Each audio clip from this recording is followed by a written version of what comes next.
Hi all, എല്ലാവർക്കും secret PSCയിലേക്ക് സ്വാഗതം. ഇന്ന് നമ്മൾ നോക്കാനായിട്ട് പോകുന്നത് 9ാം ക്ലാസ്സിലെ ബയോളജിയാണ്. അതായത് ആദ്യത്തെ ചാപ്റ്ററിൻ്റെ പേരെന്താണ്? ജീവൽ പ്രക്രിയകളിലേക്ക് എന്നാണ് അല്ലേ ആദ്യത്തെ ചാപ്റ്റർ വരുന്നത്. ഈ ഒരു ചാപ്റ്റർ ഞാൻ എടുത്തിട്ടുണ്ട്. പക്ഷേ ഇന്ന് നമ്മൾ നോക്കാനായിട്ട് പോകുന്നത് SCERT നോട്ട്സ് ആണ്. അതായത് ആ ഒരു ചാപ്റ്ററിൽ നമ്മൾ ഡീറ്റെയിൽ ആയിട്ട് ക്ലാസ് എടുത്തതാണ്. ഇതിൽ നമ്മൾ ക്വസ്റ്റ്യൻ ആൻസേഴ്സ് ആണ് ഡിസ്കസ് ചെയ്യാനായിട്ട് പോകുന്നത് കേട്ടോ. അതുപോലെ തന്നെ ഞാൻ കുറേ കമൻറ്റ്സ് കണ്ടിട്ടുണ്ടായിരുന്നു, അതിൽ മഞ്ഞ കൊടുത്തിട്ടുള്ള അതിൻ്റെ ആൻസറും കൂടെ പറഞ്ഞു തരണം എന്ന് പറഞ്ഞിട്ട്. അതുപോലെ തന്നെ വിലയിരുത്താം എന്ന് പറയുന്ന ഒരു ഭാഗമുണ്ട് അല്ലേ, അതും നമുക്ക് ഈ ഒരു ക്ലാസ്സിൽ ഡിസ്കസ് ചെയ്യാം.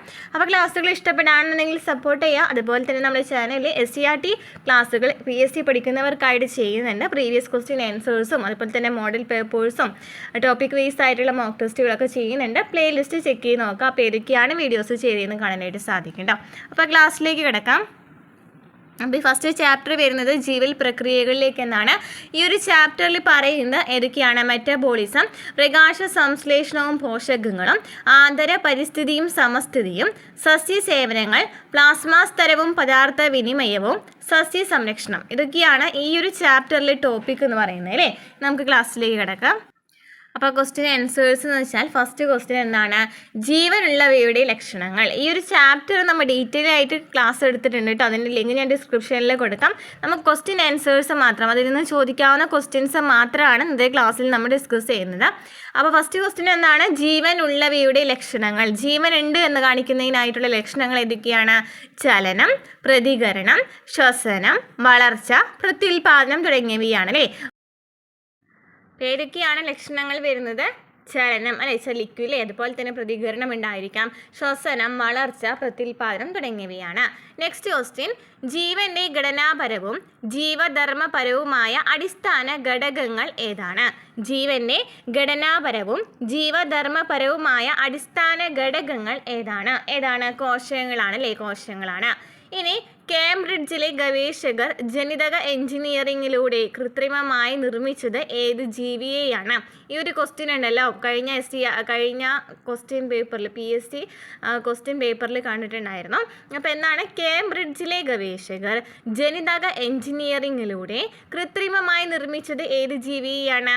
ഈ കോളി എന്ന തരം ബാക്ടീരിയയാണ് അല്ലേ. നെക്സ്റ്റ്, എന്താണ് ബയോമോളിക്യൂളുകൾ?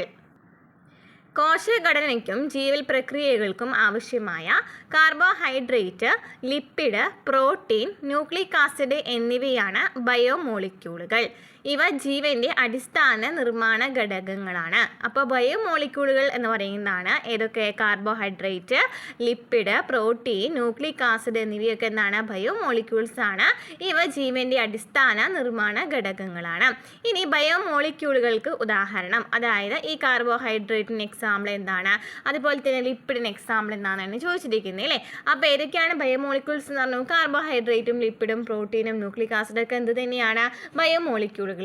കാർബോഹൈഡ്രേറ്റിന് എക്സാമ്പിളാണ് glucose, fructose, sucrose, starch, cellulose. ഏതൊക്കെയാണ്?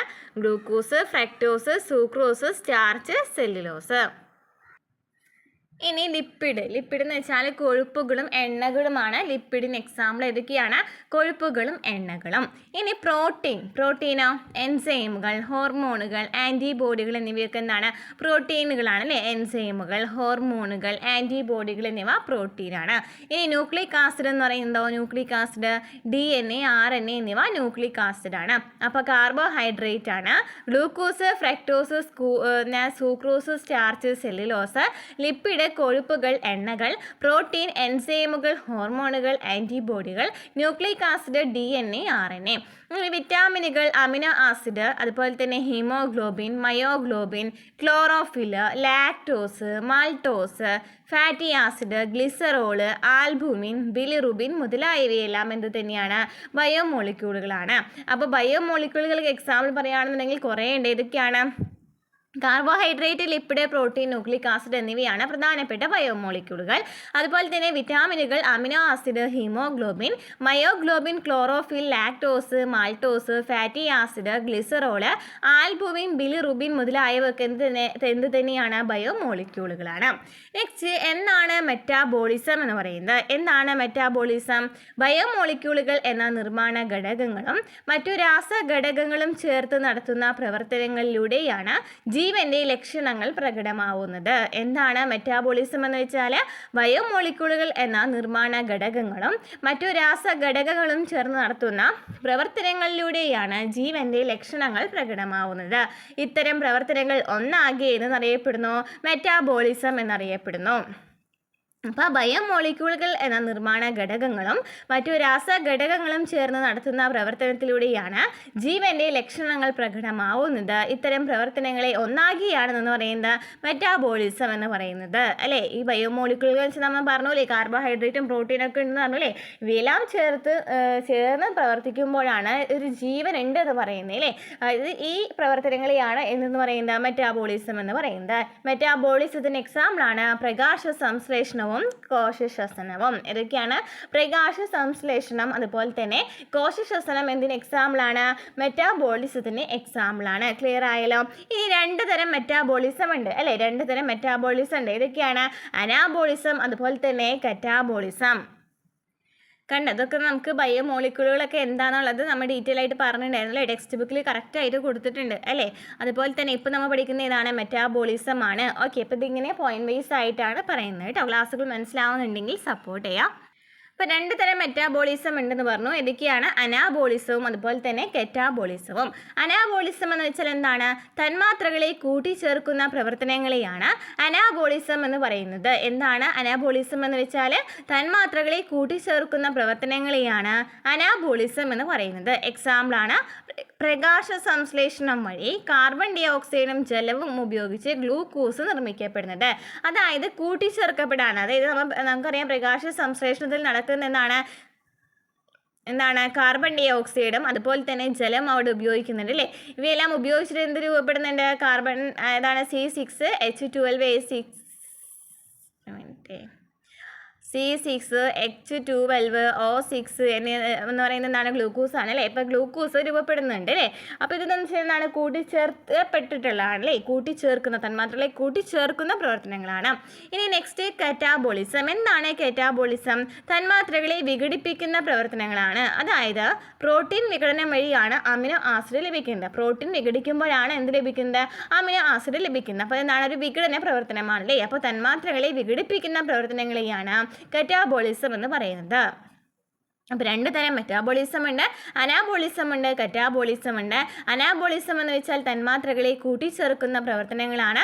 അതിന് എക്സാമ്പിളാണ് പ്രകാശ സംശ്ലേഷണം വഴി കാർബൺ ഡൈ ഓക്സൈഡും ജലവും ഉപയോഗിച്ച് ഗ്ലൂക്കോസ് നിർമ്മിക്കപ്പെടുന്നത്. ഇനി കെറ്റാബോളിസം എന്ന് വെച്ചാൽ തന്മാത്രകളെ വിഘടിക്കുന്ന പ്രവർത്തനങ്ങളാണ്. അതായത് പ്രോട്ടീൻ വിഘടനം എന്ന് പറയുന്നത് പ്രോട്ടീൻ വിഘടിക്കുമ്പോഴാണ് അമിനോ ആസിഡ് ഉണ്ടാകുന്നത്. നെക്സ്റ്റ്, മെറ്റാബോളിസത്തെ സഹായിക്കുകയും നിയന്ത്രിക്കുകയും ചെയ്യാനായി കോശങ്ങളിൽ രൂപപ്പെടുന്ന ബയോമോളിക്യൂളുകൾ ഇവ ഓരോന്നും എപ്രകാരമാണ് സഹായകമാവുന്നത്? എന്താ ചോദിച്ചിരിക്കുന്നത്? മെറ്റാബോളിസത്തെ സഹായിക്കുന്നതും നിയന്ത്രിക്കുകയും ചെയ്യുന്ന ബയോമോളിക്യൂളുകൾ ഏതാണ്? ഇതെങ്ങനെയാണ് സഹായിക്കുന്നത് എന്നാണ് ചോദിച്ചിരിക്കുന്നത്. ആൻസർ ഏതാണ്? എൻസൈമുകളും ഹോർമോണുകളാണ് അല്ലേ. എൻസൈമുകളും ഹോർമോണുകളും. അതായത് എൻസൈമുകൾ ജീവശരീരത്തിൽ നടക്കുന്ന വിവിധ രാസപ്രവർത്തനങ്ങളുടെ വേഗത വർദ്ധിപ്പിക്കാൻ സഹായിക്കുന്നു. എൻസൈം എന്താ ചെയ്യുന്നത്? ഏതെങ്കിലും ഒരു പ്രവർത്തനം നടക്കുന്നുണ്ടെങ്കിൽ അതിൻ്റെ വേഗത കൂടുന്നതിനായിട്ടാണ് എൻസൈം ഉപയോഗിക്കുന്നത്. എന്നാൽ ഹോർമോണുകളാണെന്നുണ്ടെങ്കിൽ ഹോർമോണുകൾ നിയന്ത്രിക്കുകയാണ് ചെയ്യുന്നത്. ഹോർമോണുകൾ ജീവൽ പ്രവർത്തനങ്ങളെ നിയന്ത്രിക്കുകയും ഏകോപിപ്പിക്കുകയും ചെയ്യുന്നു. എൻസൈമുകൾ ജീവശരീരത്തിൽ നടക്കുന്ന വിവിധ രാസപ്രവർത്തനങ്ങളുടെ വേഗത വർദ്ധിപ്പിക്കാൻ സഹായിക്കുന്നു. ഹോർമോണുകൾ ജീവൽ പ്രവർത്തനങ്ങളെ നിയന്ത്രിക്കുകയും ഏകോപിപ്പിക്കുകയും ചെയ്യുന്നു. അപ്പോൾ എൻസൈമുകൾ ചെയ്യുന്നത് വേഗത വർദ്ധിപ്പിക്കുന്നതിനായിട്ടും ഹോർമോണുകൾ എന്ന് വെച്ചാൽ ജീവൽ പ്രവർത്തനങ്ങളെ നിയന്ത്രിക്കുകയാണ് ചെയ്യുന്നത്. നെക്സ്റ്റ് ക്വസ്റ്റ്യൻ, മെറ്റാബോളിസത്തെ സഹായിക്കുന്ന എൻസൈമുകൾക്ക് ഉദാഹരണം. എൻസൈമുകൾക്ക് ഉദാഹരണമാണ് ചോദിച്ചിരിക്കുന്നത്. ഏതൊക്കെ എൻസൈമുകൾ അറിയാം? സലൈവറി അമിലേസ് അല്ലേ. സലൈവറി അമിലേസ്, പെപ്സിൻ എന്നിവയൊക്കെ തന്നെയാണ് എൻസൈമുകളാണ്. അപ്പോൾ ഈ സലൈവറി അമിലേസ് എവിടെയാണ് കാണപ്പെടുന്നത്? ഉമിനീരിലാണ് അല്ലേ. ഉമിനീരിലാണ് സലൈവറി അമിലേസ് കാണപ്പെടുന്നത്. പെപ്സിൻ ആണെന്നുണ്ടെങ്കിൽ ആമാശയ രസത്തിലാണ് പെപ്സിൻ കാണപ്പെടുന്നത്. ഇനി മെറ്റാബോളിസത്തെ സഹായിക്കുന്ന ഹോർമോണുകൾക്ക് ഉദാഹരണം. മെറ്റാബോളിസത്തെ സഹായിക്കുന്ന ഹോർമോണുകളാണ് ചോദിച്ചിരിക്കുന്നത്. എൻസൈമുകൾ നമ്മൾ പറഞ്ഞു, പെപ്സിനും അമിലേസും ഒക്കെ എന്ന് തന്നെയാണ് എൻസൈമുകളാണ്. അത് ഹോർമോണുകൾ പറയുകയാണെന്നുണ്ടെങ്കിൽ ഏതൊക്കെയാണ്? നമുക്കറിയാവുന്ന കാര്യങ്ങൾ ഏതൊക്കെയാണ്? ലൈംഗിക അവയവങ്ങളുടെ പ്രവർത്തനം നിയന്ത്രിക്കുന്ന ടെസ്റ്റോസ്റ്റിറോൺ, ഈസ്ട്രജൻ, പ്രൊജസ്ട്രോൺ എന്നിവയൊക്കെ തന്നെയാണ് ഹോർമോണുകളാണ് അല്ലേ. അപ്പോൾ ഹോർമോണുകൾ എൻസൈമുകളും കുറേ ഉണ്ട്. നമുക്ക് ചോദിച്ചിരിക്കുന്ന മെറ്റാബോളിസത്തെ സഹായിക്കുന്ന ഹോർമോണുകൾക്ക് ഉദാഹരണം പറയുകയാണെന്നുണ്ടെങ്കിൽ നമുക്ക് നമ്മുടെ ഈ ഒരു ചാപ്റ്ററിൽ പറയുന്നത് എന്താണ്? ലൈംഗിക അവയവങ്ങളുടെ പ്രവർത്തനം നിയന്ത്രിക്കുന്ന ടെസ്റ്റോസ്റ്റിറോണും ഈസ്ട്രജനും അതുപോലെ തന്നെ പ്രൊജസ്ട്രോണാണ്. നെക്സ്റ്റ്, അടിസ്ഥാനപരമായി മിക്ക എൻസൈമുകളും എന്താണ്? അതായത് എൻസൈമുകളൊക്കെ എല്ലാ എൻസൈമുകളല്ല പറഞ്ഞിരിക്കുന്നത്, അതായത് കുറച്ച് എൻസൈമുകളൊക്കെ എന്ത് തന്നെയാണ്? പ്രോട്ടീനുകളാണ്. കുറച്ച് എൻസൈമുകളൊക്കെ എന്ത് തന്നെയാണ്? പ്രോട്ടീനുകളാണ്. ഇനി ഹോർമോണുകൾ ഉൽപ്പാദിപ്പിക്കുന്നത് ഏത് ഗ്രന്ഥികളാണ്? ഏതാണ്? എൻഡോക്രൈൻ ഗ്രന്ഥികളാണ് ഹോർമോണുകൾ ഉൽപ്പാദിപ്പിക്കുന്നത് അല്ലേ. ഹോർമോണുകൾ ഉൽപ്പാദിപ്പിക്കുന്ന ഏത് ഗ്രന്ഥികളാണ്? എൻഡോക്രൈൻ ഗ്രന്ഥികളാണ് ഹോർമോണുകൾ ഉൽപ്പാദിപ്പിക്കുന്നത്. അപ്പോൾ പ്രോട്ടീൻ എന്ന് പറയുന്നത് എന്താണ്? എൻസൈം അല്ലേ. അതായത് മിക്ക എൻസൈമുകളും എന്താണ്? പ്രോട്ടീൻ ആണെന്ന് പറയാം. അതുപോലെ തന്നെ ഹോർമോണുകൾ ഉൽപ്പാദിപ്പിക്കുന്നത് ആരാണ്? എൻഡോക്രൈൻ ഗ്രന്ഥികളാണ്. ഇനി ജീവികളുടെ ബാഹ്യ പരിസ്ഥിതിയിൽ നിന്നും മെറ്റാബോളിസത്തിന് ആവശ്യമായ ഏതെല്ലാം ഘടകങ്ങളാണ് ലഭിക്കുന്നത്? ജീവികളുടെ ബാഹ്യ പരിസ്ഥിതിയിൽ നിന്നും മെറ്റാബോളിസത്തിന് ആവശ്യമായ എന്തെല്ലാം ഘടകങ്ങൾ നമുക്ക് ലഭിക്കുന്നുണ്ട്? ഏതൊക്കെയാണ്? ജലം ലഭിക്കുന്നു, ലവണങ്ങൾ, oxygen, carbon dioxide et cetera. ഏതൊക്കെയാണ്? ജലം, ലവണങ്ങൾ, ഓക്സിജൻ, കാർബൺ ഡൈ ഓക്സൈഡ്. ഇനി ബാഹ്യ പരിസ്ഥിതിയിൽ നിന്നുള്ള പദാർത്ഥങ്ങൾ ഏകകോശ ജീവികളിലും ബഹുകോശ ജീവികളിലും കോശദ്രവ്യത്തിലേക്ക് പ്രവേശിക്കുന്നത് എങ്ങനെയാണ്? എന്താ ചോദിച്ചിരിക്കുന്നത്? ബാഹ്യ പരിസ്ഥിതിയിൽ നിന്നുള്ള പദാർത്ഥങ്ങൾ ഏകകോശ ജീവികളിലും ബഹുകോശ ജീവികളിലും കോശദ്രവ്യത്തിലേക്ക് പ്രവേശിക്കുന്നത് എങ്ങനെയാണ്? അമീബയിൽ കോശസ്തരത്തിലൂടെ നേരിട്ട് പദാർത്ഥങ്ങൾ പ്രവേശിക്കുന്നു. അമീബയിലാണെന്നുണ്ടെങ്കിൽ കോശസ്തരത്തിലൂടെ നേരിട്ടിട്ടാണ് പദാർത്ഥങ്ങൾ പ്രവേശിക്കുന്നത്. എന്നാൽ ബാഹ്യ പരിസ്ഥിതിയിൽ നിന്നുള്ള പദാർത്ഥങ്ങൾ ജന്തുക്കളുടെ ആന്തര പരിസ്ഥിതിയായ കോശങ്ങൾക്കിടയിലെ ദ്രവത്തിൽ എത്തിച്ചേരുകയും അവ കോശസ്തരത്തിലൂടെ പ്രവേശിക്കുകയും ചെയ്യുന്നു. അതായത് അമീബയിലാണെന്നുണ്ടെങ്കിൽ എങ്ങനെയാണ്? കോശസ്തരത്തിലൂടെ നേരിട്ടിട്ടാണ് പദാർത്ഥങ്ങൾ പ്രവേശിക്കുന്നത്. ഇനി ബാഹ്യ പരിസ്ഥിതിയിൽ നിന്നുള്ള പദാർത്ഥങ്ങൾ ജന്തുക്കളുടെ ആന്തര പരിസ്ഥിതിയായ കോശങ്ങൾക്കിടയിലെ ദ്രവത്തിൽ, അതായത് എക്സ്ട്രാ സെല്ലുലാർ ദ്രവത്തിൽ എത്തിച്ചേരുന്നു. ആദ്യം എവിടേക്ക് എത്തിച്ചേരുന്നത്? ഈ ജീവികളുടെ കോശങ്ങൾക്കിടയിലുള്ള ദ്രവത്തിലാണ് എത്തിച്ചേരുന്നത്. അതിനുശേഷം എങ്ങോട്ട് എന്താണ് ചെയ്യുന്നത്? കോശസ്ഥലത്തിലേക്ക് പ്രവേശിക്കുകയാണ് ചെയ്യുന്നത്. ഇനി സസ്യങ്ങളിൽ നോക്കുകയാണെന്നുണ്ടെങ്കിൽ കോശഭിത്തിയിലൂടെയും കോശങ്ങൾക്കിടയിലെ സ്ഥലത്തിലൂടെയും പ്ലാസ്മോഡെസ്മേറ്റ എന്ന കോശദ്രവ്യ പാതയിലൂടെയും പ്ലാസ്മാസ്തരത്തിലൂടെയും പദാർത്ഥങ്ങൾ പ്രവേശിക്കുന്നു. അതായത് നമ്മൾ ഓരോ രീതികളാണ് പറയുന്നത്. ഏകകോശ ജീവികളിലും ബഹുകോശ ജീവികളിലും എങ്ങനെയാണ് എത്തിക്കുന്നതെന്നാണ് ചോദിച്ചിരിക്കുന്നത്. അമീബയിലാണെന്നുണ്ടെങ്കിൽ നേരിട്ടിട്ടാണ് പ്രവേശിക്കുന്നത്. അതുപോലെ തന്നെ ജന്തുക്കളുടെ കോശങ്ങൾക്കിടയിൽ ഈ ഒരു സെല്ലുലാർ ദ്രവമുണ്ട്, ഇവിടേക്ക് എത്തിച്ചേർന്നിട്ട് അതുവഴിയാണ് പിന്നീട് കോശസ്തരത്തിലേക്ക് എത്തുന്നത്. എന്നാൽ സസ്യങ്ങളിൽ നോക്കുകയാണെന്നുണ്ടെങ്കിൽ കുറേ വഴികളുണ്ട് അല്ലേ. എന്താണ്? ഒന്ന് പറയുന്നത് കോശഭിത്തിയാണ്, രണ്ട് എന്താണ്? കോശങ്ങൾക്കിടയിലുള്ള സ്ഥലമാണ്, പിന്നെ എന്താ? പ്ലാസ്മോഡെസ്മേറ്റ എന്ന് പറയുന്ന കോശദ്രവ്യ പാതയിലൂടെ എത്തുന്നുണ്ട്. അതുപോലെ തന്നെ പ്ലാസ്മ സ്തരത്തിലൂടെയും പദാർത്ഥങ്ങൾ പ്രവേശിക്കുന്നുണ്ട്. അപ്പോൾ ഇതൊക്കെ എന്താണ്? ഈ ടേംസുകളൊക്കെ നമ്മൾ മുൻ ചാപ്റ്റേഴ്സിലൊക്കെ പഠിച്ചിട്ടുള്ളതാണ് അല്ലേ. പ്ലാസ്മോഡെസ്മേറ്റ് എന്താണ്? കോശഭിത്തി എന്താണ്? കോശസ്തരം എന്താണെന്നൊക്കെ നമ്മൾ ഡീറ്റെയിൽ ആയിട്ട് പഠിച്ചിട്ടുള്ളതാണ്. നെക്സ്റ്റ് എന്താണ്? ഒരു സസ്യകോശത്തെ തൊട്ടടുത്ത കോശവുമായി ബന്ധിപ്പിക്കുന്ന കോശദ്രവ്യ പാതയെ എന്താണ് വിളിക്കുന്നത്? ഒരു സസ്യകോശത്തെ തൊട്ടടുത്ത കോശവുമായി ബന്ധിപ്പിക്കുന്ന കോശദ്രവ്യ പാതയെ എന്താണ് വിളിക്കുന്നത്? പ്ലാസ്മോഡെസ്മേറ്റ എന്നാണ് വിളിക്കുന്നത്. പ്ലാസ്മോഡെസ്മേറ്റ എന്നാണ് വിളിക്കുന്നത്. അതായത് ഒരു സസ്യകോശത്തെ അടുത്ത കോശവുമായി ബന്ധിപ്പിക്കുന്ന ഒരു കോശദ്രവ്യ പാതയെയാണ് എന്ന് പറയുന്നത് പ്ലാസ്മോഡെസ്മേറ്റ എന്ന് പറയുന്നത്. കണ്ടോ, നമ്മൾ പറഞ്ഞ കാര്യം അമീബയിലാണെന്നുണ്ടെങ്കിൽ എന്താണ്? ബാഹ്യ പരിസരം നേരെയാണല്ലേ കോശസ്തരത്തിലൂടെ കോശദ്രവ്യത്തിനകത്തേക്ക് പ്രവേശിക്കുന്നത് കാണാനായിട്ട് സാധിക്കാം. ഇനി ജന്തുക്കളിലാണെന്നുണ്ടെങ്കിൽ എങ്ങനെയാണ്? കോശങ്ങൾക്കിടയിലെ ദ്രവം വഴിയാണ് എത്തുന്നതെന്ന് പറഞ്ഞു. സസ്യങ്ങളിലാണെന്നുണ്ടെങ്കിൽ 3 രീതികളുണ്ട് അല്ലേ. കുറേ രീതികളുണ്ട്. പ്ലാസ്മാസ്തരത്തിലൂടെയും അതുപോലെ തന്നെ പ്ലാസ്മോഡെസ്മേറ്റയിലൂടെയും അതുപോലെ തന്നെ കോശഭിത്തിയിലൂടെയൊക്കെ എത്താമെന്ന് പറയുന്നു അല്ലേ. എന്താണ് സമസ്ഥിതി പരിപാലനം എന്ന് വെച്ചാൽ? സമസ്ഥിതി പരിപാലനം എന്ന് വെച്ചാൽ ആന്തര പരിസ്ഥിതിയുടെ ഘടന സ്ഥിരമായിട്ട് നിലനിർത്തുന്നതിനെയാണ് സമസ്ഥിതി പാലനം എന്ന് പറയുന്നത്. എന്താണ് സമസ്ഥിതി പാലനം എന്ന് വെച്ചാൽ? എന്താണ് ആന്തര പരിസ്ഥിതിയുടെ ഘടന സ്ഥിരമായി നിലനിർത്തുന്നതിനെയാണ് സമസ്ഥിതി പാലനം എന്ന് പറയുന്നത്.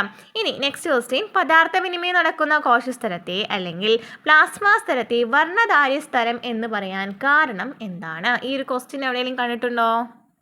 നോക്കിയേ, ഈ ഒരു മഞ്ഞ കളറിലുള്ള ഒരു ബോക്സിലെ ക്വസ്റ്റ്യൻ ഉണ്ടല്ലോ, അതിന് ആൻസേഴ്സ് വേണമെന്ന് പറഞ്ഞിട്ടുണ്ടായിരുന്നല്ലോ അല്ലേ? അപ്പോൾ അതിലെ ക്വസ്റ്റ്യൻ ആണ് കേട്ടോ ഇത്. എന്തുകൊണ്ടാണ് പദാർത്ഥ വിനിമയം നടക്കുന്ന കോശസ്തരത്തെ അല്ലെങ്കിൽ പ്ലാസ്മ സ്ഥലത്തെ വർണ്ണധാര്യ സ്ഥലം എന്ന് പറയുന്നത്? എന്തുകൊണ്ടാണ്? പ്ലാസ്മ സ്ഥലത്തിലൂടെ ചില പ്രത്യേക തന്മാത്രകൾക്ക് മാത്രമേ കടന്നു പോകാൻ കഴിയുകയുള്ളൂ. പ്ലാസ്മ സ്ഥലത്തിലൂടെ ചില പ്രത്യേക തന്മാത്രകൾക്ക് മാത്രമാണ് കടന്നു പോകാനായിട്ട് പറ്റുള്ളൂ. അതിൽ ചില തന്മാത്രകൾ മാത്രമാണ് കടന്നു പോകാനായിട്ട് പറ്റുള്ളൂ. അതിനാലാണ് ഇതിനെ വർണ്ണധാര്യ സ്ഥലം എന്ന് പറയുന്നത്. സെലക്റ്റീവ്ലി പെർമിയബിൾ, അതായത് സെലക്ട് ചെയ്തിട്ട് മാത്രമാണ് ഈ പദാർത്ഥങ്ങൾ കൊണ്ടുപോവുള്ളൂ. ഓക്കെ, എന്താണ് സെലക്റ്റീവ് പെർമിയബിൾ എന്ന് വെച്ചാൽ? എന്താണ് വർണ്ണധാരി സ്ഥലം എന്നാണ് പറയുന്നത്. വർണ്ണധാരി സ്ഥലം അല്ലേ, സെലക്റ്റീവ്ലി പെർമിയബിൾ മെംബ്രെയിൻ. അതായത് നമുക്ക് ഈ ഒരു ഇംഗ്ലീഷ് പേര് കിട്ടാതെ തന്നെ നമുക്ക് ഏകദേശം എന്താണെന്നുള്ളത് മനസ്സിലാക്കാനായിട്ട് സാധിക്കും. സെലക്ട് ചെയ്തിട്ട് കൊണ്ടുപോവുക അല്ലേ, സെലക്ട് ചെയ്തിട്ട് കൊണ്ടുപോവുക. ഓക്കെ, അത്രയും പഠിച്ചു വെച്ചിരിക്കാം.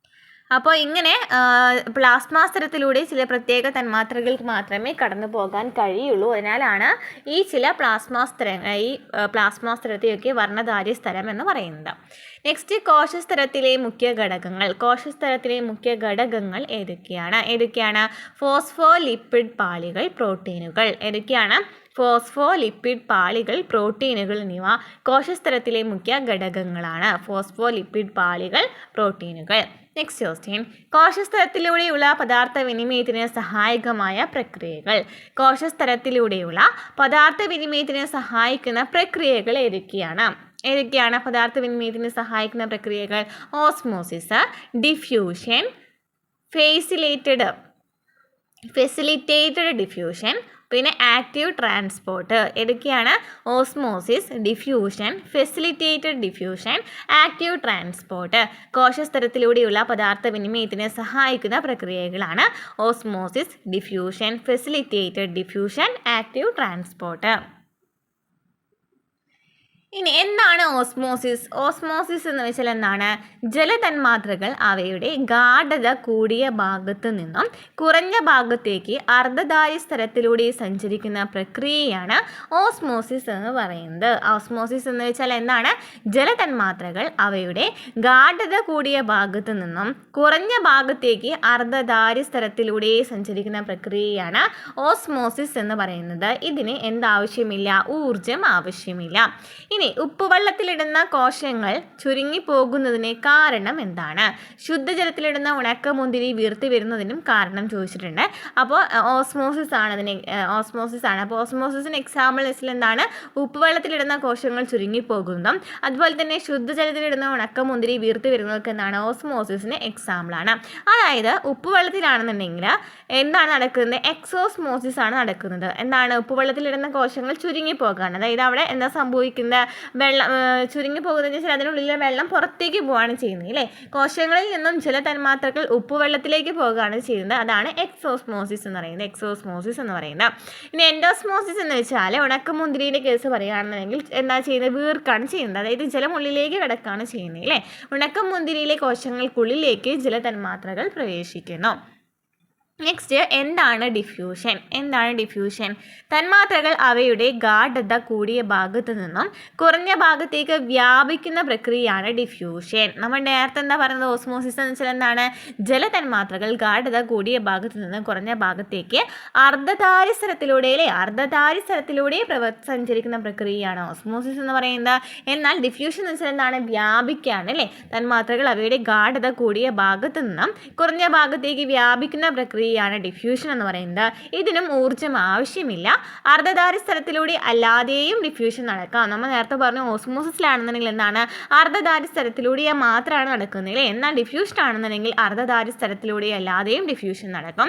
ഓക്സിജന്റെയും കാർബൺ ഡൈ ഓക്സൈഡിന്റെയും വ്യാപനം ഡിഫ്യൂഷന് ഉദാഹരണമാണ്. അപ്പോൾ ഡിഫ്യൂഷന് എക്സാമ്പിൾ എന്താണ്? ഓക്സിജന്റെയും കാർബൺ ഡൈ ഓക്സൈഡിന്റെയും വ്യാപനം എന്താണ്? ഡിഫ്യൂഷന് ഉദാഹരണമാണ്. അപ്പോൾ അർദ്ധധാരി സ്ഥലത്തിലൂടെ എല്ലാതെയും ഡിഫ്യൂഷൻ നടക്കുമെന്ന് പറഞ്ഞു അല്ലേ, നടക്കുമെന്ന് പറഞ്ഞു. അതിന് എക്സാമ്പിളാണ് എന്ന് പറയുന്നത്. ഏത് ഡിഫ്യൂഷനാണ്? ഡിഫ്യൂഷനിലാണെന്നുണ്ടെങ്കിൽ അർദ്ധധാരി സ്ഥലത്തിലൂടെ എല്ലാതെയും ഡിഫ്യൂഷൻ നടക്കാമെന്ന് നമ്മൾ കണ്ടു. ഓക്സിജനെയും കാർബൺ ഡൈ ഓക്സൈഡിനും അല്ലേ, ഓക്സിജൻ്റെ തന്മാത്രകളുടെ ഓക്സിജൻ അതുപോലെ തന്നെ കാർബൺ ഡൈ ഓക്സൈഡും ഒക്കെ അതിന് എക്സാമ്പിളാണ്. അപ്പോൾ ഓക്സിജൻ കാർബൺ ഡൈ ഓക്സൈഡിൻ്റെ വ്യാപനം ഡിഫ്യൂഷന് ഉദാഹരണമാണ്. ഇനി നെക്സ്റ്റ് എന്താണ് ഫെസിലിറ്റേറ്റഡ്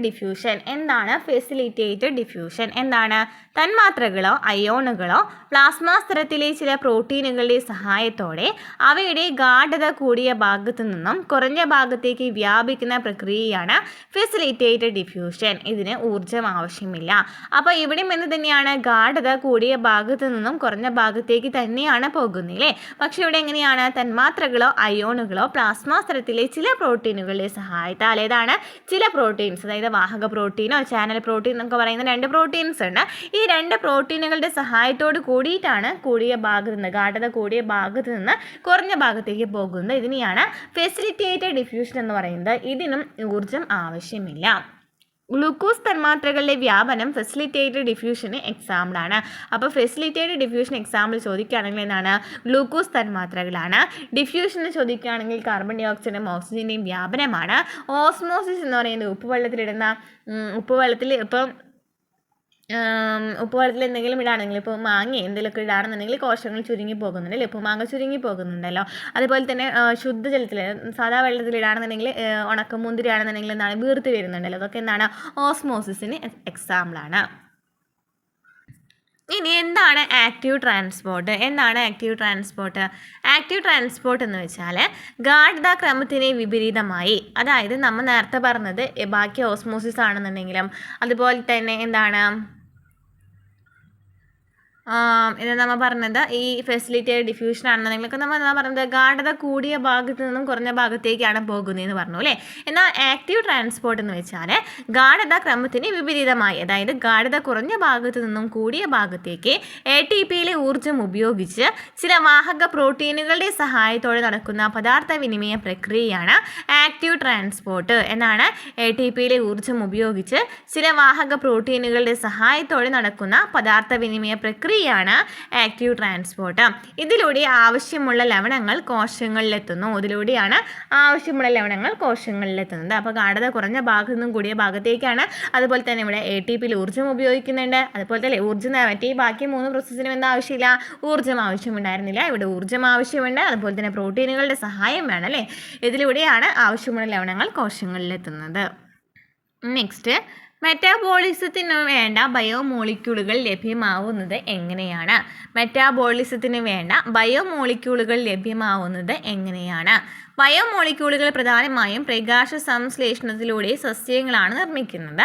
മറ്റുള്ളവ കോശങ്ങളിലും നിർമ്മിക്കപ്പെടുന്നു. എന്താ പറയുന്നത്? മെറ്റാബോളിസത്തിന് വേണ്ട ബയോമോളിക്യൂളുകൾ ലഭിക്കുന്നത് എങ്ങനെയാണെന്നാണ് ചോദിച്ചിരിക്കുന്നത്. ബയോമോളിക്യൂളുകൾ പ്രധാനമായിട്ടും എങ്ങനെയാണ് സസ്യങ്ങൾ നിർമ്മിക്കുന്നത്? പ്രകാശ സംശ്ലേഷണത്തിലൂടെയാണ് അല്ലേ. ബയോമോളിക്യൂളുകൾ പ്രധാനമായും പ്രകാശ സംശ്ലേഷണത്തിലൂടെയാണ് സസ്യങ്ങൾ നിർമ്മിക്കുന്നത്. സസ്യങ്ങളാണ് നിർമ്മിക്കുന്നത്. മറ്റുള്ളവ കോശങ്ങളിലും നിർമ്മിക്കപ്പെടുന്നു. നെക്സ്റ്റ്, പ്രകാശ സംശ്ലേഷണ അവയവമായ ഇലയുടെ ഘടന എങ്ങനെയാണ്? ഇല എന്നാണ് ചോദിച്ചിരിക്കുന്നത് അല്ലേ. മുകളിലും താഴെയുമുള്ള ഉപരിവൃതികൾക്കിടയിലായി ക്ലോറോഫിൽ എന്ന് പറയുന്ന ഒരു വർണ്ണകമാണ് അല്ലേ. ക്ലോറോഫിൽ അടങ്ങിയ ക്ലോറോപ്ലാസ്റ്റുകളുള്ള മീസോഫിൽ കോശങ്ങളുണ്ട്. എന്താണ്? ക്ലോറോഫിൽ അടങ്ങിയ ക്ലോറോപ്ലാസ്റ്റുകളുള്ള മീസോഫിൽ കോശങ്ങളുണ്ട്. ഉപരിവൃത കോശങ്ങൾക്കിടയിലായി സ്റ്റൊമാറ്റ എന്ന സുഷിരങ്ങൾ കാണപ്പെടുന്നു. അപ്പോൾ ഇതിനിടയിലായിട്ട് സ്റ്റൊമാറ്റ എന്ന് പറയുന്ന സുഷിരങ്ങളുണ്ട് അല്ലേ. എന്തിനാണ്? ഈ ഓക്സിജനെയും കാർബൺ ഡൈ ഓക്സൈഡിൻ്റെയൊക്കെ വ്യാപനത്തിന് അല്ലേ, പദാർത്ഥ സമ്മേളനത്തിന് സഹായിക്കുന്നതാണ് സ്റ്റൊമാറ്റ എന്ന് പറയുന്നത്. ഇനി എന്താ ചോദിച്ചിരിക്കുന്നത്? പിന്നെന്താണ്? ക്ലോറോഫിൽ ഉണ്ട്. ക്ലോറോഫിലിൽ ക്ലോറോപ്ലാസ്റ്റ് ഉണ്ട്. അതുപോലെ തന്നെ ക്ലോറോപ്ലാസ്റ്റുകളുള്ള മീസോഫിൽ കോശങ്ങളും ഉണ്ട്. നെക്സ്റ്റ്, പ്രകാശ സംശ്ലേഷണം എന്ന ആഹാര നിർമ്മാണ പ്രക്രിയ നടക്കുന്നത് ഡേഷ് എന്ന സസ്യകോശാംഗങ്ങളിൽ വെച്ചാണ്. വെച്ചാണ്. എവിടെ വെച്ചിട്ടാണ് ഈ ഒരു ഫോട്ടോസിന്തസിസ് നടക്കുന്നത്? എവിടെ വെച്ചിട്ടാണ്? ക്ലോറോപ്ലാസ്റ്റുകളിൽ വെച്ചിട്ടാണ്. ഇനി ക്ലോറോപ്ലാസ്റ്റിൻ്റെ ഘടന ചോദിച്ചിട്ടുണ്ട്. ക്ലോറോപ്ലാസ്റ്റിൻ്റെ ഘടന എങ്ങനെയാണ്? ബാഹ്യസ്തരം, ആന്തരസ്തരം എന്ന് പറയുന്ന ഇരട്ട സ്ഥലമുണ്ട്. ബാഹ്യസ്തരമുണ്ട്, ബാഹ്യസ്തരമുണ്ട്, ആന്തരസ്തരമുണ്ട്. എന്നീ ഇരട്ട സ്ഥലമുള്ള ക്ലോറോപ്ലാസ്റ്റിനുള്ളിൽ സ്ട്രോമ എന്ന ദ്രാവക ഭാഗവും, എന്താണ് സ്ട്രോമ എന്ന് പറയുന്ന ദ്രാവക ഭാഗമുണ്ട്. അതുപോലെ തന്നെ അതിലെ നോക്കിയൊക്കെ തൈലക്കോയിഡ് എന്ന സ്ഥലസഞ്ചികൾ അടക്കി വെച്ച ഗ്രാനകളും, ഓക്കെ ഇവിടെ കണ്ടങ്ങനെ അടക്കി വെച്ചിരിക്കുന്ന പോലെ തോന്നുന്നില്ലേ? അപ്പോൾ അതാണെന്ന് പറയുന്നത് തൈലക്കോയിഡ് എന്ന് പറയുന്ന സ്ഥലം അല്ലേ? തൈലക്കോയിഡ് എന്ന് പറയുന്ന സ്ഥലസഞ്ചികൾ അടക്കി വെച്ചിട്ടുള്ള ഇനിയാണെന്ന് പറയുന്നത് ഗ്രാന എന്ന് പറയുന്നത്. അതുപോലെ തന്നെ ഈ ഗ്രാനുകളെ തമ്മിൽ ബന്ധിപ്പിക്കുന്നത് എന്താണ്? സ്ട്രോമ ലാമല അല്ലേ? ഇങ്ങനെ ബന്ധിപ്പിക്കുന്ന ഈ ഗ്രാനുകളെ തമ്മിൽ ഈ അടക്കി വെച്ചിട്ടുള്ള നാണയം പോലെ അടക്കി വെച്ചിട്ടുണ്ടല്ലോ, അതിൻ്റെ ഇടയിൽ ഇങ്ങനെ ബന്ധിപ്പിക്കുന്ന ഇതിനെയാണെന്ന് പറയുന്നത് സ്ട്രോമോ ലാമല എന്ന് പറയുന്നത്. അതായത് എന്താ പറഞ്ഞു വരുന്നത്? ഇപ്പോൾ നമ്മളൊരു ക്ലോറോപ്ലാസ്റ്റ് എടുക്കുകയാണെന്നുണ്ടെങ്കിൽ ഈ ക്ലോറോപ്ലാസ്റ്റിനുള്ളിൽ എന്താണ്? ഈ ക്ലോറോപ്ലാസ്റ്റിന് രണ്ട് സ്ഥലമുണ്ട്. അതായത് ബാഹ്യസ്ഥലമുണ്ട്, അതുപോലെ തന്നെ ആന്തരസ്ഥലമുണ്ട്. അത് ക്ലിയർ ആയില്ല. അതുപോലെ തന്നെ എന്താണ്? ബാഹ്യസ്ഥലമുണ്ട്, ആന്തരസ്ഥലമുണ്ടെന്ന് പറഞ്ഞു. അതുപോലെ തന്നെ ഇതിനുള്ളിൽ എന്താണ്? ഒരു ദ്രാവക ഭാഗമുണ്ട്. ഈ ദ്രാവകത്തെയാണ് നമ്മൾ പറയുന്നത് സ്ട്രോമ എന്ന് പറയുന്നത് ദ്രാവക ഭാഗത്തെയാണ്. അതിനുള്ളിൽ നോക്കിയേ ഇങ്ങനെ അടക്കി വെച്ചിട്ടുണ്ടല്ലേ, ഇതിനെയാണ് നമ്മൾ ഗ്രാന എന്ന് പറയുന്നത്. അപ്പോൾ ഗ്രാനയ്ക്കുള്ളിലാണ് എന്നുള്ളത്. ഗ്രാന എന്ന് വെച്ചാൽ അതിൽ എന്തുണ്ട്? തൈലക്കോഴ് എന്ന് പറയുന്ന സ്ഥലസഞ്ചികൾ അടക്കി വെച്ചിട്ടുള്ള ഗ്രാനുകളാണ്. അതായത് തൈലക്കോഴ് എന്ന് പറയുന്ന സ്ഥലസഞ്ചികൾ ഇവിടെ അടക്കി വെച്ചിട്ടുണ്ട്. അത് എവിടെയാണ്? ഗ്രാനുകളിലാണ്. അതുപോലെ തന്നെ ഈ ഗ്രാനുകളെ തമ്മിൽ ബന്ധിപ്പിക്കുന്നതാണ് സ്ട്രോമോ ലാമല്ല എന്ന് പറയുന്നത്. സ്ട്രോമ ലാമല്ല എന്ന് പറയുന്നത്. ഇനി പ്രകാശ സംശ്ലേഷണത്തിന് ആവശ്യമായ ഘടകങ്ങൾ ഏതൊക്കെയാണ്? പ്രകാശ സംശ്ലേഷണത്തിന് എന്തൊക്കെ ആവശ്യമുണ്ട്? സൂര്യപ്രകാശം, ക്ലോറോഫിൽ, ജലം, കാർബൺ ഡൈ ഓക്സൈഡ് എന്നിവ ആവശ്യമുണ്ടല്ലേ? സൂര്യപ്രകാശം എന്താ ചെയ്യുന്നത്? ജലതന്മാത്രകളെ വിഘടിപ്പിച്ചിട്ട് ഹൈഡ്രജനും ഓക്സിജനും ആക്കി മാറ്റുന്നതിനുള്ള ഊർജ്ജം കൊണ്ടുവരുന്ന ആരാണ്? സൂര്യപ്രകാശമാണ്. എന്താണ്? ജലതന്മാത്രകളെ വിഘടിപ്പിച്ചിട്ട് ഹൈഡ്രജനും ഓക്സിജനും ആക്കി മാറ്റുന്നതിനുള്ള ഊർജ്ജം വരുന്നത് എവിടെ നിന്നാണ്? സൂര്യപ്രകാശത്തിൽ നിന്നാണ്. ഇനി ക്ലോറോഫിൽ ആണെന്നുണ്ടെങ്കിലോ, ക്ലോറോഫിൽ എന്ന് പറയുന്നത് ഹരിതകമാണ് അല്ലേ? ക്ലോറോഫിൽ എന്ന് വെച്ചാൽ എന്താണ്? ഹരിതകമാണ്. സൂര്യപ്രകാശത്തെ ആഗിരണം ചെയ്യുന്നതിനാണ് ക്ലോറോഫിൽ ആവശ്യം. എന്താണ്? സൂര്യപ്രകാശത്തെ ആഗിരണം ചെയ്യുന്നതിനാണ്. ഈ ജലം, കാർബൺ ഡൈ ഓക്സൈഡ് ആഹാരം അല്ലെങ്കിൽ ഗ്ലൂക്കോസ് ആയി തീരുന്നതിനാണ് ജലം, കാർബൺ ഡൈ ഓക്സൈഡ് ആവശ്യം. നെക്സ്റ്റ്, ക്ലോറോപ്ലാസ്റ്റുകളിൽ നടക്കുന്ന ആഹാര നിർമ്മാണ പ്രക്രിയയിലെ രണ്ട് ഘട്ടങ്ങൾ ഏതൊക്കെയാണ്? അതായത് ഈ പ്രകാശ സംശ്ലേഷണത്തിലെ രണ്ട് ഘട്ടങ്ങൾ എന്തൊക്കെയാണ്? പ്രകാശഘട്ടവുമുണ്ട്, ഇരുണ്ട ഘട്ടവുമുണ്ട് അല്ലേ? ക്ലോറോപ്ലാസ്റ്റിനുള്ളിൽ ഹരിതകമടങ്ങിയ തൈലക്കോഴുകൾ എന്ന സ്ഥലസഞ്ചികളെ അടക്കി വെച്ച് പോലെയുള്ളതും പ്രകാശഘട്ടം സംഭവിക്കുന്നതുമായ ഭാഗത്തെ ഡേഷ് എന്ന് പറയുന്നു. എന്താ അറിയപ്പെടുന്നത്? ഗ്രാന എന്നാണ് അല്ലേ? നമ്മൾ നേരത്തെ പറഞ്ഞു അല്ലേ? തൈലക്കോഴുകൾ എന്ന് പറയുന്ന സ്ഥലസഞ്ചികളിൽ അടക്കി വെച്ചിട്ടുള്ള ആ ഒരു ഭാഗം എന്താ അറിയപ്പെടുന്നത്? ഗ്രാന എന്നാണ് അറിയപ്പെടുന്നത്. ഇതെന്താണ്? പ്രകാശഘട്ടമാണ് അവിടെ സംഭവിക്കുന്നത്. പ്രകാശഘട്ടം സംഭവിക്കുന്നത് എവിടെയാണ്? ഇനി ഈ പ്രകാശ സംശ്ലേഷണത്തിലെ രണ്ട് പ്രവർത്തനങ്ങളാണ് നമ്മൾ പറഞ്ഞത്. ഏതൊക്കെയാണ്? പ്രകാശഘട്ടം ഉണ്ടെന്ന് പറഞ്ഞു, ഇരുണ്ട ഘട്ടം ഉണ്ടെന്ന് പറഞ്ഞു അല്ലേ? പ്രകാശഘട്ടം എന്ന് വെച്ചാൽ പ്രകാശം ആവശ്യമുള്ള ഘട്ടമാണ്. ഇവിടെ നടക്കുന്ന പ്രകാശോർജ്ജം ഉപയോഗിച്ച് ജലതന്മാത്രകളെ ഹൈഡ്രജനും ഓക്സിജനുമാക്കി വിഘടിപ്പിക്കുന്ന ഈ പ്രവർത്തനം ഗ്രാനയിലാണ് നടക്കുന്നത്. അതായത് പ്രകാശഘട്ടത്തിൽ എന്താ ചെയ്യുന്നത്? പ്രകാശോർജ്ജം ഉപയോഗിച്ചിട്ട് ജലതന്മാത്രകളെ ഹൈഡ്രജനും ഓക്സിജനാക്കി മാറ്റും. ഇത് നടക്കുന്ന എവിടെയാണ്? ഗ്രാനയിലാണ്. ഈ ഘട്ടത്തിൽ ഓക്സിജൻ പുറത്തു പോവുകയും ഹൈഡ്രജൻ സ്ട്രോമ ദ്രാവകത്തിലേക്ക് എത്തുകയും ഊർജ്ജ തന്മാത്രമായ ATP ഉണ്ടാവുകയും ചെയ്യുന്നു. ഈ പ്രകാശഘട്ടത്തിൽ എന്ത് സംഭവിക്കും? ഓക്സിജൻ പുറത്തു പോകും, ഹൈഡ്രജൻ സ്ട്രോമ ദ്രാവകത്തിനുള്ളിലേക്ക് എത്തും, ഊർജ്ജ തന്മാത്രയായ ATP ഉണ്ടാവുകയും ചെയ്യണം. നെക്സ്റ്റ്, ഇരുണ്ട ഘട്ടമാണ്. ഇരുണ്ട ഘട്ടത്തിൽ എന്താണ്? പ്രകാശം ആവശ്യമില്ലാത്ത ഘട്ടമാണ്. ഈ സ്ട്രോമയിൽ വെച്ച് ഹൈഡ്രജനും കാർബൺ ഡൈ ഓക്സൈഡും ചേർന്ന് ATPയിലെ ഊർജ്ജം ഉപയോഗിച്ച് ഗ്ലൂക്കോസ് ഉണ്ടാക്കുന്നു. അപ്പോൾ പ്രകാശഘട്ടത്തിൽ പ്രകാശോർജ്ജം ഉപയോഗിച്ചിട്ട് എന്ത് ചെയ്യുന്ന ജലതന്മാത്രകളെ ഹൈഡ്രജനും ഓക്സിജനുമായിട്ട് വിഘടിപ്പിക്കൽ. അതായത് നമ്മൾ H2O എന്താക്കി മാറ്റും? H2ഉം O2 ഒക്കെ മാറ്റും. ഇത് നടക്കുന്ന എവിടെയാണ്? ഗ്രാനയിലാണ്. ഈ ഘട്ടത്തിൽ ഓക്സിജൻ പുറത്തു പോകും, ഹൈഡ്രജൻ സ്ട്രോമ ദ്രാവകത്തിലേക്ക് എത്തിക്കുകയും അതുപോലെ തന്നെ അവിടെ ATP തന്മാത്ര ഉണ്ടാവുകയും ചെയ്യണം. ഇനി ഇരുണ്ട ഘട്ടത്തിലാണെന്നുണ്ടെങ്കിൽ പ്രകാശം ആവശ്യമില്ലാത്ത ഘട്ടമാണ് ഇരുണ്ട ഘട്ടം. സ്ട്രോമയിൽ വെച്ച് ഹൈഡ്രജനും കാർബൺ ഡൈ ഓക്സൈഡും ചേർന്ന് ATPയിലെ ഊർജ്ജം ഉപയോഗിച്ച് ഗ്ലൂക്കോസ് ഉണ്ടാക്കുന്നു. ഇരുണ്ട ഘട്ടത്തിൽ എന്താ ചെയ്യുന്നത്? സ്ട്രോമയിൽ വെച്ച് ഹൈഡ്രജനും കാർബൺ ഡൈ ഓക്സൈഡും ചേർന്ന് ATPയിലെ ഊർജ്ജം ഉപയോഗിച്ച് എന്തുണ്ടാകുന്നു? ഗ്ലൂക്കോസ് ഉണ്ടാക്കുന്നു. ഇനി നമ്മൾ നേരത്തെ കണ്ട ഒരു ഫോട്ടോസിന്തസിസിൻ്റെ പ്രോസസ്സാണ് പറയുന്നത്. ജലം കാർബൺ ഡൈ ഓക്സൈഡ് ഉപയോഗിച്ച് സൂര്യപ്രകാശത്തിൻ്റെ സാന്നിധ്യത്തിൽ ക്ലോറോഫില്ലിലെ ഇലയിൽ വെച്ചിട്ടാണ് എന്താ സംഭവിക്കുന്നത്, ഗ്ലൂക്കോസും ഓക്സിജനും ഉണ്ടാക്കുന്നത് അല്ലേ. ഉൽപ്പന്നങ്ങൾ ഏത് ചോദിക്കുകയാണെങ്കിൽ ഏതൊക്കെയാണ്, ഗ്ലൂക്കോസും ഓക്സിജനുമാണ്. നെക്സ്റ്റ്, ഇരുണ്ട ഘട്ടത്തിലെ പ്രവർത്തനങ്ങൾ വിശദീകരിച്ചതിന് രസതന്ത്രത്തിൽ നോബൽ പുരസ്കാരം നേടിയ വ്യക്തി ആരാണ്? ഇരുണ്ട ഘട്ടത്തിലെ പ്രവർത്തനങ്ങൾ വിശദീകരിച്ചതിന് കെമിസ്ട്രിയിൽ എന്താണ് പുരസ്കാരം ലഭിച്ചിട്ടുണ്ട്, നോബൽ പുരസ്കാരം ലഭിച്ചിട്ടുള്ളത് ആർക്കാണ്? മെൽവിൻ കാൽവിനാണ്. പ്രകാശ സംശ്ലേഷണ ഫലമായി ഉണ്ടാകുന്ന ഗ്ലൂക്കോസിനെ സസ്യങ്ങൾ അന്നജമാക്കി മാറ്റുന്നു. കാരണം പ്രകാശ സംശ്ലേഷണ ഫലമായിട്ട് ഗ്ലൂക്കോസ് ഉണ്ടാകുന്നുണ്ട്. ഈ ഗ്ലൂക്കോസിനെ സസ്യങ്ങൾ അന്നജമാക്കി മാറ്റപ്പെടുന്നുണ്ട്. കാരണം എന്താണ്? ജലത്തിൽ ലയിക്കുന്ന ഗ്ലൂക്കോസ് സംഭരിച്ചു വെക്കുന്നതിന് വേണ്ടിയാണ് അത് അലേയമായി അന്നജമാക്കി മാറ്റുന്നത്. എന്താണ്? ജലത്തിൽ ലയിക്കുന്ന ഈ ഗ്ലൂക്കോസ് സംഭരിച്ചു വെക്കുന്നതിന് വേണ്ടിയിട്ടാണ് ഇത് അന്നജമാക്കി മാറ്റുന്നത്. നെക്സ്റ്റ് ക്വസ്റ്റ്യൻ, ഗ്ലൂക്കോസിൽ നിന്നും ഉണ്ടാകുന്ന അന്നജം ഡേഷ് രൂപത്തിൽ സസ്യത്തിൻ്റെ വിവിധ ഭാഗങ്ങളിലേക്ക് പോകുന്നു. ഈ അന്നജം ഏത് രൂപത്തിലാണ് വിവിധ ഭാഗങ്ങളിലേക്ക് പോകുന്നത്? ഏത് രൂപത്തിലാണ്? സൂക്രോസ് രൂപത്തിലാണ്. നെക്സ്റ്റ്, സസ്യങ്ങളിൽ ഉണ്ടാകുന്ന ഗ്ലൂക്കോസ് മെറ്റാബോളിസത്തിന് വിധേയമായി ഉണ്ടാകുന്ന വിവിധ പദാർത്ഥങ്ങൾ ഏവ? സസ്യങ്ങളിൽ ഉണ്ടാകുന്ന ഗ്ലൂക്കോസ് മെറ്റാബോളിസത്തിന് വിധേയമായി ഉണ്ടാകുന്ന വിവിധ പദാർത്ഥങ്ങൾ ഏതൊക്കെയാണ്? കാർബോഹൈഡ്രേറ്റുകളാണ് അന്നജം, സൂക്രോസ്, ഫ്രക്ടോസ് എന്നിവ അല്ലേ. പിന്നെ പ്രോട്ടീൻ, ലിപ്പിഡ് അതായത് കൊഴുപ്പിനെയാണ്, പിന്നെ വിറ്റാമിനുകൾ എന്നിവയൊക്കെ ഉണ്ടാക്കുന്നുണ്ട്. നെക്സ്റ്റ്, സസ്യങ്ങളിൽ ഉണ്ടാകുന്ന പോഷകങ്ങൾ ജന്തുക്കൾക്ക് ലഭിക്കുന്നത് എങ്ങനെയാണ് സസ്യങ്ങളിൽ ഉണ്ടാകുന്ന പോഷകങ്ങൾ ജന്തുക്കൾക്ക് ലഭിക്കുന്നത് എങ്ങനെയാണ്? ആഹാര ശൃംഖലയിലൂടെയാണ് അല്ലേ. സസ്യങ്ങൾ നമുക്കറിയാം എങ്ങനെയാണ് നമ്മുടെ ആ ഒരു ആഹാര ശൃംഖല വരുന്നത് എങ്ങനെയാണ്? സസ്യങ്ങളിൽ നിന്ന് സസ്യബുക്കുകൾ കഴിക്കും. സസ്യബുക്കുകൾ ആരാണ്? മാംസബുക്കുകൾ കഴിക്കും അല്ലേ. ഇതിൻ്റെ ഉൽപാദകരാണ് സസ്യങ്ങൾ എന്ന് പറയുന്നത്. ബാക്കി സസ്യബുക്കുകളും മാംസബുക്കുകളും പിന്നെ വരുന്നതൊക്കെ എന്താണ്? ഉപഭോക്താക്കളാണ്. അപ്പോൾ സസ്യങ്ങളിലൂടെ പോഷകങ്ങൾ ജന്തുക്കൾക്ക് ലഭിക്കുന്നത് എങ്ങനെയാണ്? ആഹാര ശൃംഖലയിലൂടെയാണ്. സമുദ്രത്തിലെയും മറ്റ് ജലാശയങ്ങളിലെയും പ്രധാന ഉൽപാദകർ ആരാണ്? ആൽഗകളും സസ്യപ്ലവകങ്ങളുമാണ് ജലാശയങ്ങളിലെ ഉൽപാദകർ എന്ന് പറയുന്നത്. ആരൊക്കെയാണ്? അതായത് നമുക്കറിയാം സസ്യങ്ങളാണെന്ന് അറിയാം, അവിടെ ആൽഗകളും സസ്യപ്ലവകങ്ങളാണ് വരുന്നത്. നെക്സ്റ്റ്, ജീവലോകത്തിൻ്റെ സസ്യങ്ങൾ നൽകുന്ന പ്രധാന സേവനങ്ങൾ എന്തെല്ലാം? സസ്യങ്ങൾ നൽകുന്ന സേവനങ്ങൾ എന്തൊക്കെയാണ്? ആഹാരം തരുന്നുണ്ട്, ഓക്സിജൻ തരുന്നു, കാർബൺ ഡൈ ഓക്സൈഡ് ആഗിരണം ചെയ്യുന്നതിലൂടെ ആഗോള താപനം കുറയുന്നു, പ്രകൃതി ദുരന്തങ്ങൾ തടയാൻ സഹായിക്കുന്നു, ജൈവ വൈവിധ്യത്തിൻ്റെ കലവറയായി വർത്തിക്കുന്നു, സാമ്പത്തിക പ്രാധാന്യമുള്ള വിഭവങ്ങളും ലഭ്യമാവുന്നു. ആഹാരം തരുന്നു, ഓക്സിജൻ തരുന്നു, കാർബൺ ഡൈ ഓക്സൈഡ് ആഗിരണം ചെയ്യുന്നതിലൂടെ ആഗോള താപനം കുറയുന്നു, പ്രകൃതി ദുരന്തങ്ങൾ തടയാൻ സഹായിക്കുന്നു, ജൈവ വൈവിധ്യത്തിൻ്റെ കലവറയായി വർത്തിക്കുന്നു, സാമ്പത്തിക പ്രാധാന്യമുള്ള വിഭവങ്ങളും ലഭ്യമാവുന്നു. നെക്സ്റ്റ്, സസ്യങ്ങളിൽ നിന്ന് ലഭിക്കുന്നതും സാമ്പത്തിക പ്രാധാന്യമുള്ളതുമായ വിഭവങ്ങൾക്ക് ഉദാഹരണം എഴുതുക. സസ്യങ്ങളിൽ നിന്ന് ലഭിക്കുന്നത് ഏതൊക്കെയാണ്?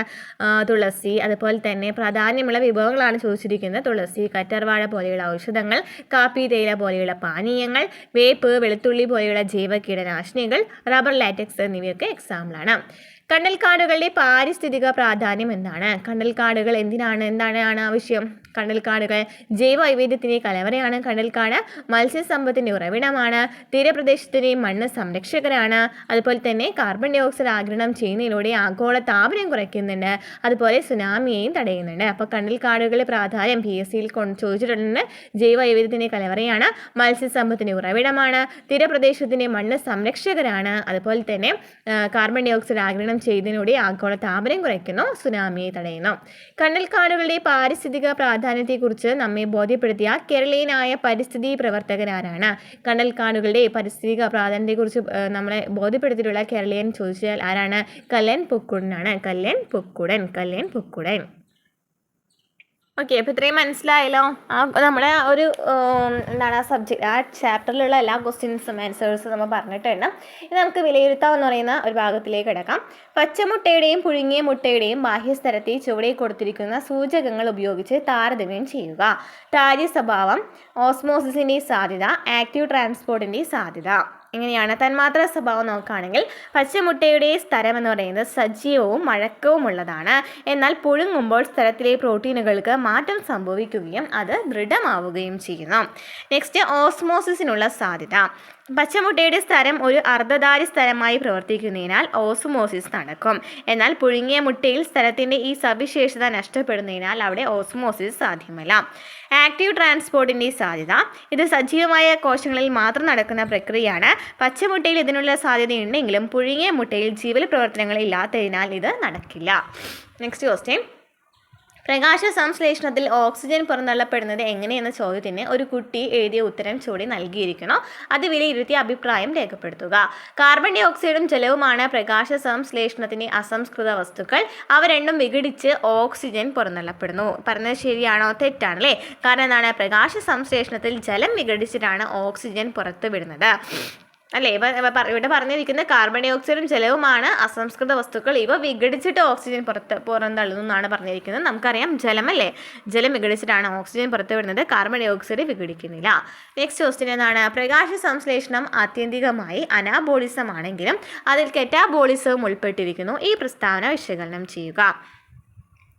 ലഘുഘടകങ്ങളിൽ നിന്നും സങ്കീർണ തന്മാത്രകൾ നിർമ്മിക്കപ്പെടുന്നതിനാൽ പ്രകാശ സംശ്ലേഷണം ഒരു അനാബോളിക് പ്രവർത്തനമാണ് അല്ലേ? അനാബോളിക് പ്രവർത്തനമാണ്. എന്നാൽ ഈ പ്രക്രിയയുടെ വിവിധ ഘട്ടങ്ങളിൽ ഊർജ്ജമോചനത്തിനായി ചില തന്മാത്രകൾ വിഘടിക്കപ്പെടുന്നതിനാൽ ഇതിൽ കാറ്റബോളിക് സ്വഭാവമുണ്ട് എന്ന് പറയാം. നെക്സ്റ്റ് ക്വസ്റ്റ്യൻ എന്താണ്? പട്ടിക പൂർത്തിയാക്കാൻ പറഞ്ഞിട്ടുണ്ട്. ഇവിടെ ഒരു ആൽബം തയ്യാറാക്കാൻ പറഞ്ഞിട്ടുണ്ട്. ഇനി ഈ പട്ടിക എങ്ങനെയാണ് പൂർത്തിയാക്കുക? തെങ്ങ് വെളിച്ചെണ്ണ ലഭിക്കുന്നുണ്ട്. അതുപോലെ തന്നെ എന്താണ് ഉപയോഗം ചോദിക്കുകയാണെങ്കിൽ പാചകത്തിനാണ് അല്ലേ? നെക്സ്റ്റ് മരുന്ന്. തെങ്ങിൽ നിന്ന് എന്താണ് മരുന്ന്, അതുപോലെ തന്നെ ആരോഗ്യ സംരക്ഷണത്തിന് വേണ്ടിയിട്ടാണ്. ഇനി റബ്ബർ നോക്കുകയാണെന്നുണ്ടെങ്കിലോ ഷീറ്റുകൾ, ടയർ, വാഹനങ്ങൾക്കും വ്യാവസായിക ആവശ്യങ്ങൾക്കും. കുരുമുളക് പൊടി, ഓയിൽ ഭക്ഷണത്തിന് രുചി കൂട്ടാനും മരുന്നിനും. ഇനി കറ്റാർ വാഴ, ജെല്ല്, സോപ്പ് സൗന്ദര്യവർദ്ധക വസ്തുവായിട്ടും മരുന്നിനൊക്കെ ഉപയോഗിക്കുന്നുണ്ട്. അപ്പോൾ ഇത്രയാണ് ക്വസ്റ്റ്യൻസ് വരുന്നത്. ക്ലാസ്സുകൾ മനസ്സിലായിട്ടുണ്ടെന്ന് വിചാരിക്കുന്നു. നെക്സ്റ്റ് ചാപ്റ്റർ വേണമെന്നുണ്ടെങ്കിൽ ഇതുപോലെയുള്ള നോട്ട്സ് മാത്രമായിട്ട് വേണമെന്നുണ്ടെങ്കിൽ കമൻറ്റ് ചെയ്യാം. അടുത്ത ക്ലാസ്സിൽ കാണാം.